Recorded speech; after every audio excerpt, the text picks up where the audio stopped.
Auzubillahi minash shaitanir rajim. Bismillahir rahmanir rahim. Nahmaduhu wa nusalli ala rasulihil kareem. Brothers and sisters, please allow me to skip the preliminaries and jump to the heart of the matter. And heart of the matter, as I see, is a major crisis confronting the Muslim community. And I see that in this crisis, unfortunately, the best and brightest Muslim minds are not present. They are not involved somehow. That's why I'm so pleased to see 4 of the best Muslim minds present in this room today.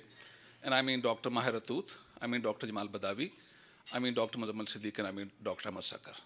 It's an honor to speak in presence of these people who are some of the best and brightest Muslim minds. And I hope as we evolve as a community, we'll develop better means of plugging into their wisdom, learning from them, and incorporating their advice into our political strategies, our social work, our community affairs. Let me begin the story from September 11 onwards. September 11 came the first fork in the road, and it was exactly on September 12th that we were sitting, all of us, 14 people. I think their brother Mahir Atut perhaps was there. I know definitely, but Salam was there, but Umar Ahmad was there. And we made a very concrete decision on 12th of September that we will not allow ourselves to be taken out of the mainstream of America, nor we will allow ourselves to hide. We will become more visible, we will become more involved, we will become more mainstream, and I'm sure you have seen that. Subsequent to that, many organizations had called for open houses in mosques. You go back and look at the history of the community. Immediately after September 11, Muslims all over America started holding open houses in their mosques.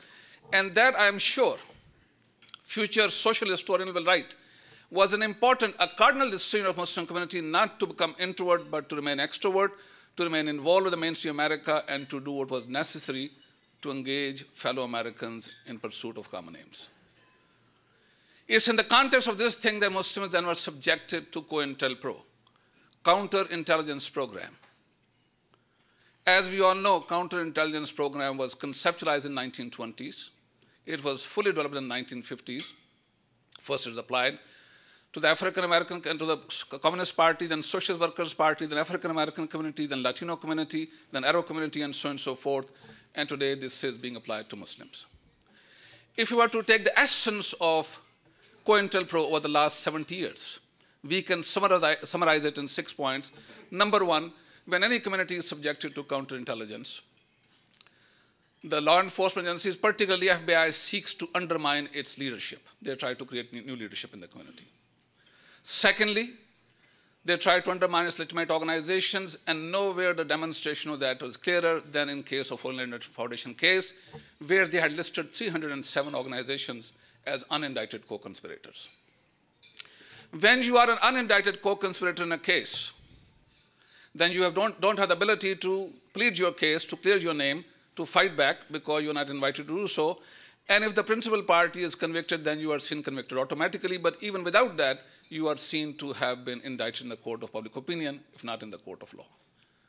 Undermining Muslim organizations has been done through the courts and through the Senate committees that have demanded of the IRS to give them the records of a number of organizations, including ISNA, ICNA, CARE, and other organizations, so they can frighten the members. They were not able to find anything wrong, but they were able to create enough suspicion in the community that people start walking away from these organizations.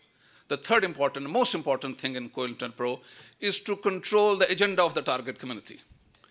And we saw that very clearly. Now we know declassified documents from the FBI work in the 1950s and 60s. In the last 4 years of the Black Panther Party, its main leaders had been either expelled or put in prison or shot dead or forced to run away. And the entire Central Committee consisted of FBI agents, and they totally altered the agenda of those organizations.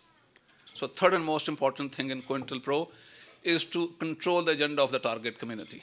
Fourth is to disrupt internal unity. There's a declassified FBI document which says we should make sure there is no unity in the FBI, in the African American community, and also we should make sure that neither Dr. King, nor Honorable Elijah Muhammad, nor Stokely Carmichael, nor Imam Jamil Amin, any of them becomes a major leader in the community.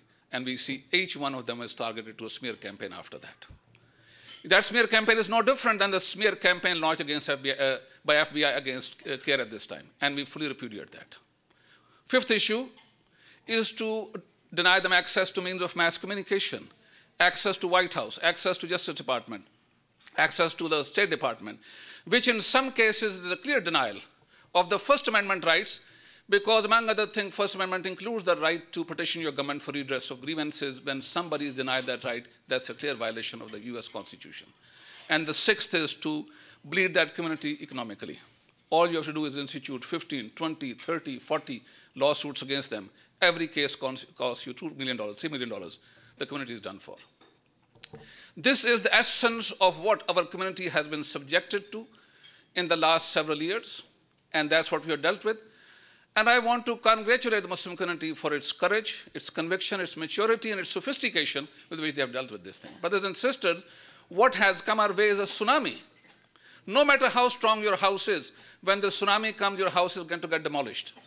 You may rebuild it, but it's going to get demolished. Alhamdulillah, Muslim community has been subjected to this tsunami of Islamophobia, of hatred, hostility, not only by the people on the street, but also law enforcement agencies. When John Ashcroft says, as the Attorney General of the United States, that I know I worship a real God, and Muslims worship a God who, he said actually, we worship a God who sacrificed his son for us, and Muslims worship a God who asks you to sacrifice your son for him, and we worship a real God. When the Attorney General says that, who is supposed to defend my civil liberties along with everybody else, we know that we are not subjected to this prejudice of the ignorant, but the prejudice of the learned and powerful. It's the prejudice of the learned and the powerful that's most difficult to resist. And Muslim community has done an admirable job. Let me tell you, on the negative side, yes, people are in despair conditions, people are frightened, people are scared, people are confused. Young people feel their representation is not being done by the national organization effectively. They are not able to fight back. But let's take stock of the situation that has done. For instance, in the middle of this entire campaign of Islamophobia, by Allah's grace, we have produced 2 Muslim congressmen in the United States Congress, have we not? And AMT was involved with both of those candidates from day one. Brother Islam, remember that I had called a meeting, conference call of all major organizations. We brought Keith Ellison as a candidate, introduced them, and started doing fundraising for him. So we have been building this thing brick by brick. Now we have 10 people elected to state assemblies, 3 of them elected out of St. Louis, Missouri. Just 1 city, Sister Jamila Nasheed, Brother Rodney Hubbard, and Brother Talib Al-Amin. 3 people elected out of 1 city to state assemblies. 10 Muslims have been elected to state assemblies. We have now 40 people who are either mayors or city council members.